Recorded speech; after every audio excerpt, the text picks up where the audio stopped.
Ya pemirsa, kita lanjutkan dialog bersama Edi Hasibuan, Direktur Eksekutif Lem KAPI. Pak Edi, masih bersama kami Pak Edi ya? Ya, masih. Ya, baik, terima kasih Pak Edi. Kalau tadi Anda katakan bahwa patut diduga TKP sudah rusak, begitu ya, sehingga penyidikan pun akhirnya ya artinya terbatas begitu, apalagi barang bukti seperti CCTV yang kemudian dikatakan juga ada informasi di sana bahwa masih ada bagian-bagian CCTV yang hilang begitu. Nah, ini akhirnya akan berdampak pada saat pengadilan seperti ini kan, proses pengadilan yang kalau dikatakan beberapa bahkan penasihat ahli Kapolri juga dikatakan bahwa ini jadi seperti tertatih-tatih begitu dalam hal pemeriksaan para saksi. Nah, dari sini apakah Anda bisa melihat, bisa membedakan yang mana yang memang obstruction of justice, yang mana yang bukan? Karena Anda katakan tadi bahwa pasti seperti Kanit ini juga dalam tekanan, seperti itu, nggak berani tanya terlalu dalam. Bagaimana kita bisa membedakan yang mana yang akhirnya masuk dalam obstruction of justice dan yang mana yang tidak? Ya, sebetulnya gampang saja ya kalau kita melihat siapa yang menjadi pelaku obstruction of justice ya, yang melakukan penghalang-halangan terhadap proses hukum. Pertama adalah orang yang menghilangkan CCTV, itu jelas ya. Kenapa? Bukan hanya dijerat dengan pasal 221 ya KUHP, tetapi juga dia akan dijerat dengan Undang-Undang ITE ya. Kenapa demikian? Karena memang itu memberikan satu petunjuk yang kuat ya. Jika itu masih ada, barang itu, CCTV itu ada, itu tidak susah untuk mengungkap ini ya. Tetapi atas ulah mereka menghilangkan, menghanguskan ya, CCTV yang seharusnya ada di ruang tamu yang bisa terlihat dengan jelas, tetapi itu dihilangkan ya. Kemudian yang kedua, orang-orang yang terlibat di dalam hal membersihkan lokasi ya. Bisa dibayangkan ada orang korban pembunuhan, kemudian ada orang yang ditembak ya, kemudian masih ada darah-darah yang di situ ya. Nah, itu juga tentu kalau memang itu dihilangkan, dibersihkan, itu juga bagian daripada obstruction of justice. Tidak boleh ya. Kenapa tidak boleh? Karena itu merupakan berusaha untuk menghilangkan bukti-bukti yang ada semua di lapangan. Artinya karena seperti ART-nya Verdi Sambo yang di Rumah Duren 3, Kodir itu, apakah ia juga akan masuk dalam sebagai terdakwa obstruction of justice? Saya kira kan tidak demikian ya. Orang yang memiliki itu kan niat ya. Sebetulnya niatnya, siapa yang memiliki niat di dalam hal ini ya. Mungkin saja RT itu juga datang ke lokasi itu setelah bersih semua. Ia mengaku bahwa dia disuruh untuk membersihkan. Kenapa? Ia mengaku di persidangan bahwa ia disuruh membersihkan. Nah, ya itu berarti karena orang yang memberikan perintah itulah sebetulnya masuk di dalam hal obstruction of justice ya. Mungkin saja pada saat itu TRT dia tidak tahu sebetulnya apa yang terjadi. Dia hanya berpikir bahwasanya itu ada tembak-tembakan. Mungkin dia juga tidak paham hukum ya. Tetapi juga kita harus lihat bahwasanya nggak ada kepentingannya buat seorang RT untuk membersihkan itu, ya. Tidak ada kepentingannya, tidak ada sama dia, ya.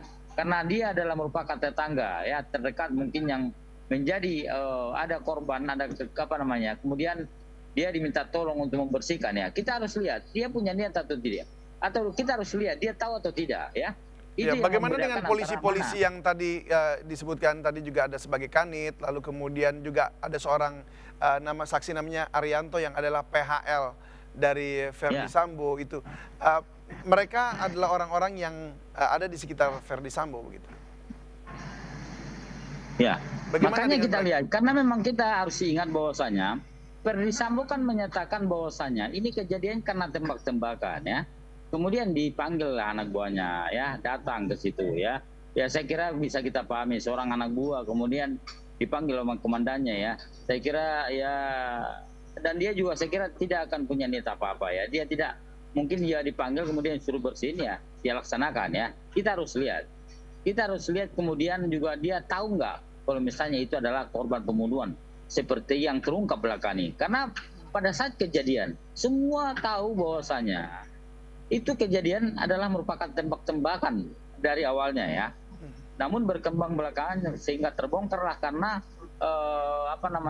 karena si berada itu tadi mungkin merasa terdesak, mungkin merasa sudah kejepit, tidak ada alasan lagi untuk berbohong ya. Lalu dia terus terang ya. Tadinya kan berpikir kita semua dibohongi oleh Ferdi Sambo ya. Bahwasanya itu adalah kasus tembak menembak ya, kemudian tidak adalah namanya pembunuhan, tidak adalah namanya perintah apa ya. Dan itu ya dari awal, tapi kan masyarakat kan curiga ya, banyak kecurigaan terhadap kasus ini, kemudian tidak percaya ada tembak-tembakan ya, kemudian juga tidak percaya dengan adanya pelecehan ya. Sampai sekarang saya kira memang masyarakat tidak percaya dengan itu ya. Tapi saya kira dalam hal ini hakim juga pasti akan melihat ya, memberikan suatu apa yang menjadi kesaksian banyak pihak dalam hal ini, tentu nanti akan mengambil suatu putusan ya, mana yang masuk di dalam obstruction of justice, mana yang tidak, mana yang ikut-ikutan. Saya kira nanti hakim akan memberikan suatu penafsiran ya terhadap apa yang mereka dapatkan, kesaksian yang selama ini diberikan kepada pengadilan. Baik, Pak Edi, kita lihat seperti majelis hakim sedang menanyakan sesuatu agak seru. Kita mungkin akan dengarkan dulu sejenak apa yang disampaikan oleh majelis hakim atau ditanyakan kepada para saksi. Yang diterima oleh Kompol Cup. Apakah itu betul? Betul, kami mendapatkan dari Kompol Cup. Siap. Betul ya. Siap yang mulia. Hanya untuk memastikan bahwa DVR yang sudah saya ambil memang sudah sampai ke penyidik Polres Jakarta Selatan. Berapa banyak waktu itu yang diambil? Siap ya, dari Pos Satpam ada 2 dan 1 Kasat Seplanet. Siap. 1 punya 3 yang mulia. Ya. Siap. Yang diterima waktu itu berapa? Ada 3 yang mulia. 3. Terus menjadi tidak 3 atau 2 itu kapan? Berdasarkan kami lengkapkan Setelah penyerahan berikutnya atau gimana? Kan diambil lagi oleh Cuk tuh. yang kami terima tetap 3 yang mulia. Tetap 3. Tetap 3. Oh, yang dihadirkan di sini? Ada yang kami tahu 2 yang mulia, karena 1 lagi tidak terbungkus oleh dus. Tidak terbungkus. Gimana tuh Pak Jasa menjelaskan yang katanya 3 itu, kenapa kok cuma 2 barang buktinya?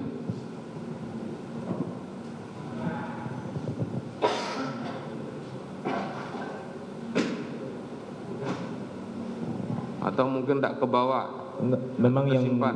dari penyidikan perkara ini memang 2 DVR saja yang mulia kita dapatkan.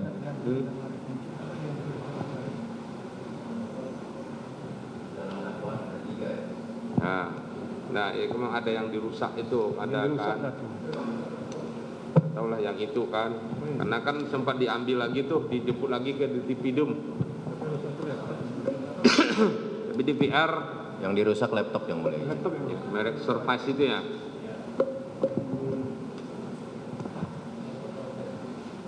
Pastikan lagi berapa BB-nya. Tapi benar itu yang diserahkan 3 DVR. Betul yang mulia. 3 DVR, memang 2 di pos security, 1 di dari keterangan Soplanet kemarin yang di rumahnya cuma DVR tanpa harddisk. Ya, kalau 2 itu pakai harddisk. Ya kan? Kami tidak mengecek yang mulia ada hadis atau Ya. tidak, tapi yang kami tahu bentuknya DVR yang mulia. Kalau harddisknya saudara ada lihat diserahkan oleh Cuk pada waktu itu? Tidak ada yang mulia. Tidak ada. Tidak ada. Cuman DVR tok saja. Betul. Kalau itu kan adalah pemutarnya. Kalau harddisk ya penyimpanannya, ya. Apa yang disimpannya. Kalau DVR cuma real time saja, ya, tanpa menyimpan. Maka perlu harddisk.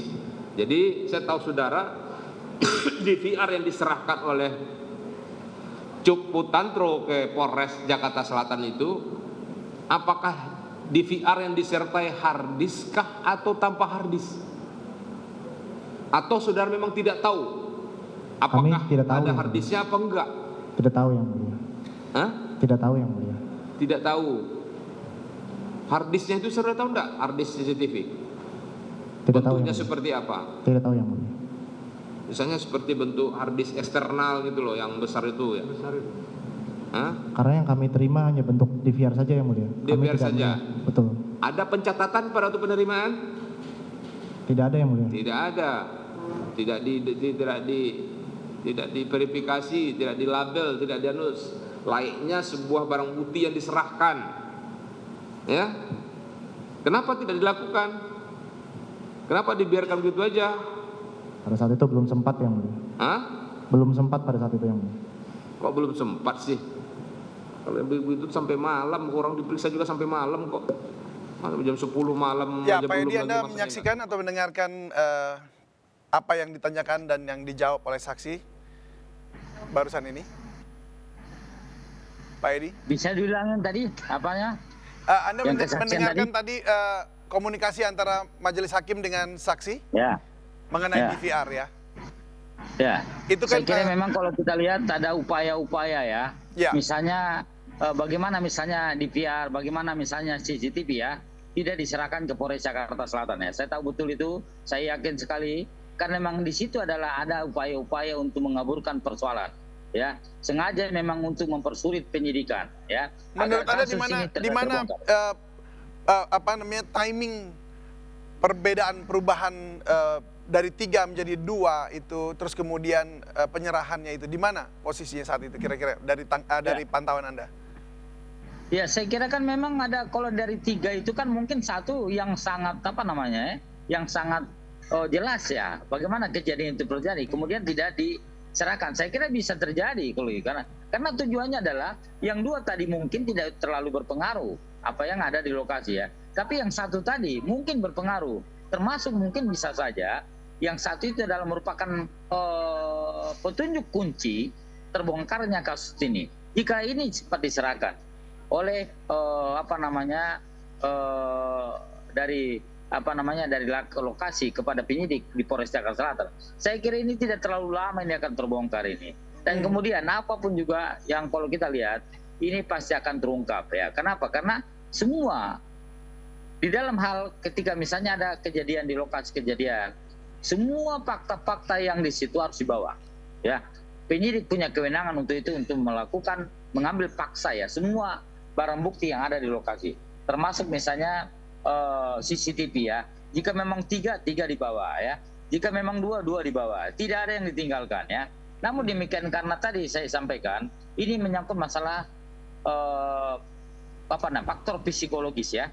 Saya kira dia tidak akan berani menanyakan kalau misalnya apalagi seorang perwira yang jauh pangkatnya ya, menanyakan mana yang 1 lagi, mana yang 2 lagi gitu ya. Tidak akan mungkin dia lakukan. Baik, Tidak apa yang Anda lihat dari perbedaan ini? Artinya tadi ada yang katakan ada 3, tapi ternyata yang dimiliki jaksa ternyata hanya 2. Nah, apa yang tersurat dari hal ini? Berarti artinya kalau memang itu berarti tidak tidak diserahkan semua bukti-bukti itu kepada penyidik ya. Artinya ya harusnya semua bukti-bukti yang ada di lokasi kejadian kemudian diserahkan kepada penyidik, kemudian penyidik menyerahkannya kepada jaksa. Itu wajib hukumnya ya. Karena berarti tidak ada yang boleh Cuk Putranto pada saat itu ya? Atau Irfan Cuk Putranto atau Irfan Widianto pada saat itu yang justru malah berperan untuk menghilangkan salah satunya begitu ya? Ya, saya kira itulah letak daripada bagaimana dia melakukan obstruction of justice di sini karena berusaha untuk menghilangkan bukti-bukti yang seharusnya ada tetapi dihilangkan.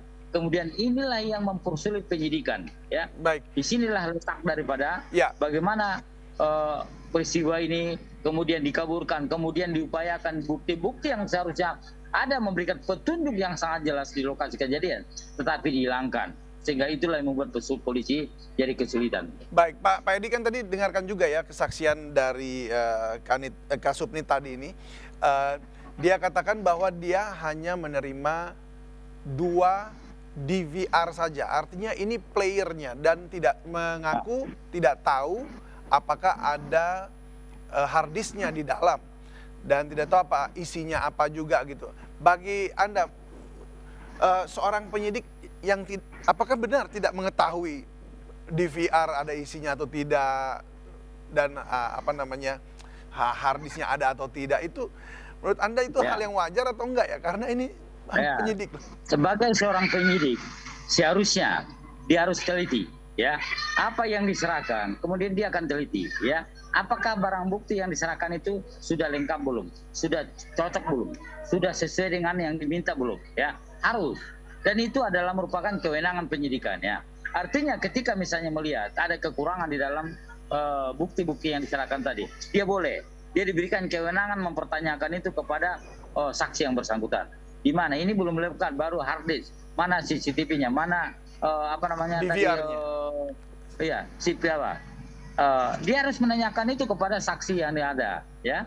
Ketika misalnya itu belum dikumpulkan, belum diserahkan, dia punya kewenangan juga untuk mengambil itu. Karena ini adalah, harus diingat, ini adalah merupakan pelanggaran hukum, ya.